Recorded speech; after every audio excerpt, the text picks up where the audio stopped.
மக்கள் எதுவுமே வாங்க முடியலை. அவங்க ரொம்ப அவஸ்தைப்பட்டு பொண்ணுங்களுக்கு சீர் செய்கிறதுனா எப்படி அவங்க செய்கிறது பண்ணுறது, நம்மளோட கஷ்டம். இப்போ எங்களை மாதிரி கஷ்டப்படுற குடும்பம்லாம் எப்படி அந்த பொண்ணுங்களுக்கு சீர்முறை செய்கிறது, அதனால் எவ்வளோ பாதிப்படையுது. இப்போ ஒரு கல்யாணம் பண்ணுறதுனா பெண்களுக்கு முடியாமல் போட முடியாமல் ரொம்ப அவஸ்தைப்படுறாங்க. இப்போ மேரேஜ் பண்ணுற இடத்துலலாம் ஹஸ்பண்ட் வீட்லேருந்து நிறையா நகை கேட்குறாங்க.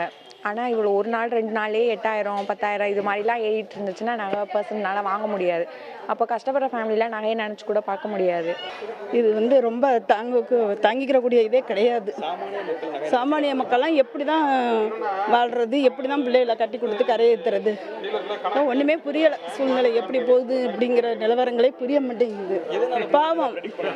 இப்போ கடைக்குள்ளே வர்றவங்க வந்து நகை திருப்பி வாங்கும் போதே வாங்கிட்டு திருப்பி வீட்டுக்கு போகிறதுக்குள்ளே கிராமுக்கு 200 ஏறி போயிடுது. இதனால் ரொம்ப அதாவது மக்களுக்கும் பப்ளிக்கும் நிறையா பாதிப்பு இருக்குது. எங்கள் நகை கடைக்காரங்களுக்கும் ரொம்ப பாதிப்பு இருக்குது. நாங்கள் விற்றுட்டு ஒரு 5 போல் ஒரு செயின் விற்றுட்டு திருப்பி செஞ்சு வர்றதுக்கு 1 வாரம் ஆகுது. இந்த 1 வாரம் நாங்கள் செஞ்சு வர்றதுக்குள்ளே கிராமுக்கு 200 300 ரேட்டு ஏறிடுது. அதில் மிகப்பெரிய ஒரு வித்தியாசம் வருது. இதனால் தொழில் பண்ண முடியல.